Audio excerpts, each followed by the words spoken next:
Hello student, Maurya देवी दापड़िया कन्या महाविद्यालय के यूट्यूब चैनल में आप लोगों का स्वागत है। जो अपना टॉपिक चल रहा था कंट्रोल स्टेटमेंट, वो कल आपका ख़त्म हो गया। आज अपने सी लैंग्वेज में एक नया टॉपिक शुरू कर रहे हैं जिसका नाम है फंक्शन। जिसका नाम क्या है? फंक्शन। फंक्शन टॉपिक भी आपका बड़ा है, इसको अपने कई वीडियो में देखेंगे। इसके अलग प्रकार भी है, सब कुछ है, क्या है, अलग अलग वीडियो में इसको पढ़ा जाएगा। आज अपने इस वीडियो में सिंपल सा मैं आपको फंक्शन का क्या बताऊंगा, इंट्रोडक्शन बताऊंगा कि फंक्शन क्या होता है, उसकी डेफिनेशन क्या होगी, उसके फंक्शन को कितने भागों में बांटा गया है, आज अपने इस वीडियो में देखने वाले हैं। तो शुरू करते हैं। सबसे पहले फंक्शन का इंट्रोडक्शन कि फंक्शन क्या है। अगर बोलें कि फंक्शन की डेफिनेशन क्या होती है, तो देखिए स्टूडेंट, फंक्शन किससे कहते हैं? जब सी भाषा के अंदर किसी प्रोग्राम को छोटे छोटे ब्लॉक में बांट दिया जाता है या सब प्रोग्राम में इसको बांट दिया जाता है, तो वो सब ब्लॉक क्या कहलाता है? आपका फंक्शन कहलाता है। या बोल सकते हैं कि फंक्शन एक ऐसे विशेष कोड का समूह होता है जो किसी निश्चित कार्य को पूरा करने के लिए बनाया जाता है और उसका प्रयोग यूजर कभी भी कहीं भी कर सकता है और कितनी बार भी कर सकता है। या बोल सकते हैं कि कई बार ऐसी आवश्यकता होती है कि किसी स्टेटमेंट को या किसी कथन को आपको बार बार क्या करना है? लिखना है। तो अगर आप किसी कथन को बार बार लिखते हो प्रोग्राम के अंदर, तो वो प्रोग्राम क्या हो जाएगा? आपका बहुत ज़्यादा बड़ा हो जाएगा। तो इस समस्या से बचने के लिए आप क्या करते हो कि आप ऐसे कथनों को जिनका बार बार आपको प्रयोग करना है उसको आप फंक्शन में लिख के रख लेते हो और आप उस फंक्शन को कॉल करके, यानी उसके नाम के साथ में कॉल करके आप उन स्टेटमेंट का प्रयोग अपने प्रोग्राम पे चाहो उतनी बार कर सकते हो। यानी इसको आप कितनी बार भी रीयूज कर सकते हो, यानी आप इसको कितनी बार भी अपने प्रोग्राम में यूज करवा सकते हो। तो ये होता है आपका फंक्शन।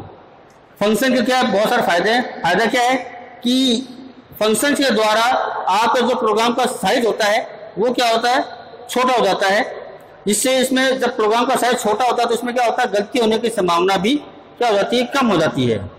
अगर मान लीजिए कोई गलती होती भी है प्रोग्राम के अंदर, कोई एरर भी आती है, तो वो एरर किसी निश्चित ब्लॉक में होती है, तो उस निश्चित ब्लॉक को हल किया जाता है या उसको दोबारा क्या नाम है, एरर हैंडलिंग करके उसको क्या नाम है, एरर को ठीक कर लिया जाता है।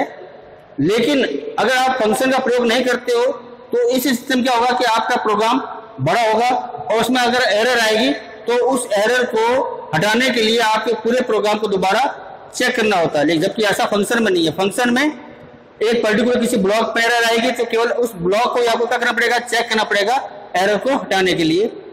तो इसकी विशेषता ये है। तीसरा विशेषता ये है कि आप फंक्शन को जितनी बार चाहो उतनी बार प्रोग्राम में यूज कर सकते हो। आप चाहो उतनी प्रोग्राम में उसको कॉल करके, फंक्शन को उसके नाम के साथ में कॉल करके आप उसको जितनी भी चाहो उतनी बार उसको यूज कर सकते हो। ऐसा करने पर क्या होगा कि आपकी प्रोग्राम की जो स्पीड है वो भी क्या रहती है? बनी रहती है। क्योंकि प्रोग्राम छोटा होगा तो उसकी जो प्रोसेसिंग स्पीड है वो क्या रहेगी? आपकी अधिक रहेगी। अगर प्रोग्राम बड़ा होगा उसमें क्या होगा? आपकी प्रोसेसिंग स्पीड भी क्या होगी? कम हो जाएगी। तो ये आपके क्या है? कुछ एडवांटेज है किसके? फंक्शन के। अब बात करते हैं कि फंक्शन को कितने भागों में बांट सकते हैं। अपने फंक्शन को कितने भागों में बांटेंगे? तो देखिए जो स्टूडेंट, फंक्शन को अपने दो भागों में बांट सकते हैं।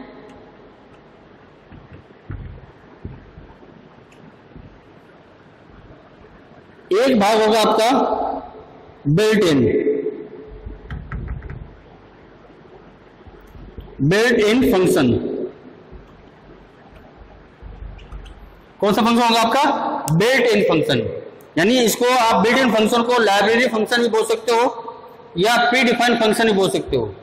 यानी ऐसे फंक्शन होते हैं जो उस भाषा में क्या पहले से ही बने हुए हैं। यानी अगर मैं अपने जो सी भाषा का प्रयोग ले रहे हैं तो अपने ये बोल सकते हैं कि सी भाषा के अंदर ऐसे फंक्शन जो पहले से बने हुए हों, जो यूजर है उन फंक्शन का केवल प्रयोग कर सकता है, उसके नाम का प्रयोग कर सकता है, उसके नाम के साथ में या उसकी कोडिंग के साथ में या उसके कार्य के साथ में किसी प्रकार का कोई बदलाव नहीं कर सकता।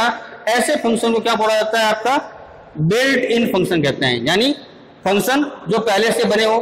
फॉर एग्जाम्पल, जैसे मान लीजिए आप सी लिखते हैं ना, प्रिंट है, स्कैनर, गेट CH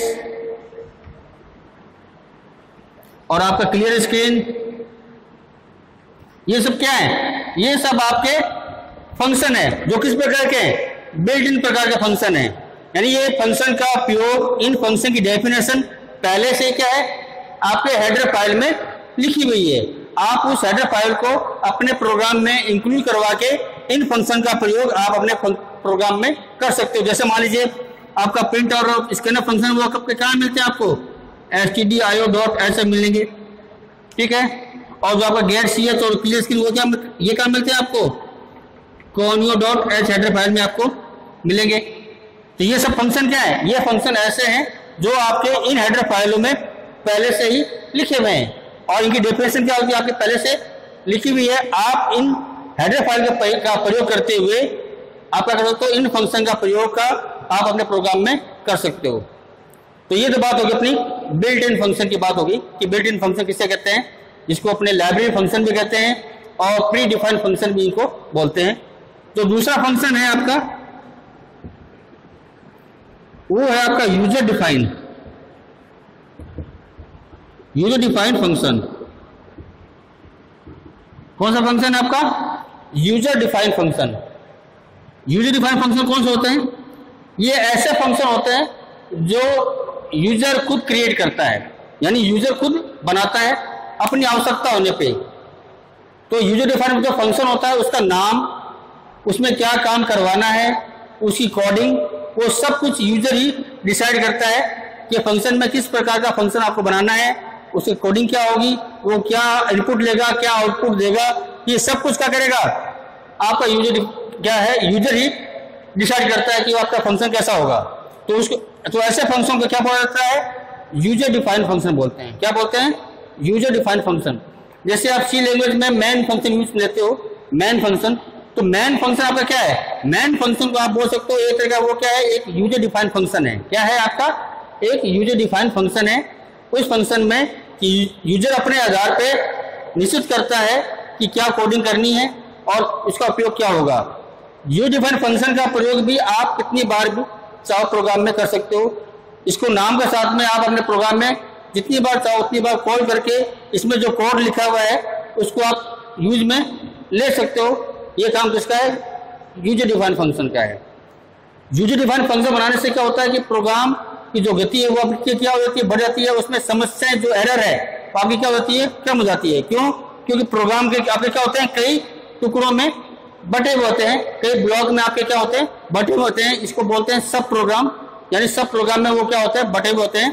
तो आप उसको कोई एरर आती है तो वो आप किसी ब्लॉक या सब प्रोग्राम में आती है और आप उसको पर्टिकुलर उस ब्लॉक पे या उस सब प्रोग्राम पे जाके उस एरर को आप ठीक कर सकते हैं। तो ये आपको सुविधा मिलती है यूजर डिफाइंड फंक्शन के बारे में। कल जो अपने वीडियो बनाएंगे इसमें मैं बताऊंगा आपके कि फंक्शन जो आपका यूजर डिफाइंड फंक्शन है उसका प्रोटोटाइप क्या होता है, उसको किस प्रकार से अपने डिक्लेयर करते हैं, इसको फिर डिफाइन करते हैं, ये सब हम देखने वाले हैं। इसका रिटर्न टाइप क्या होगा, इसके आर्गुमेंट क्या होंगे, सब अपने इसके बारे में बात करेंगे नेक्स्ट वीडियो के अंदर जो आपके आगे और भी वीडियो आएंगे। क्योंकि ये जो टॉपिक है फंक्शन आपका, ये आपका फंक्शन क्या है टॉपिक बहुत ज़्यादा बड़ा है, इसमें आपके बहुत सारी चीज़ें आपको पढ़ने को मिलेगी। तो आज के वीडियो में इतना ही। इस वीडियो से संबंधित कोई भी क्वेरी या कमेंट हो तो आप मुझे कमेंट बॉक्स में लिख सकते हैं। धन्यवाद।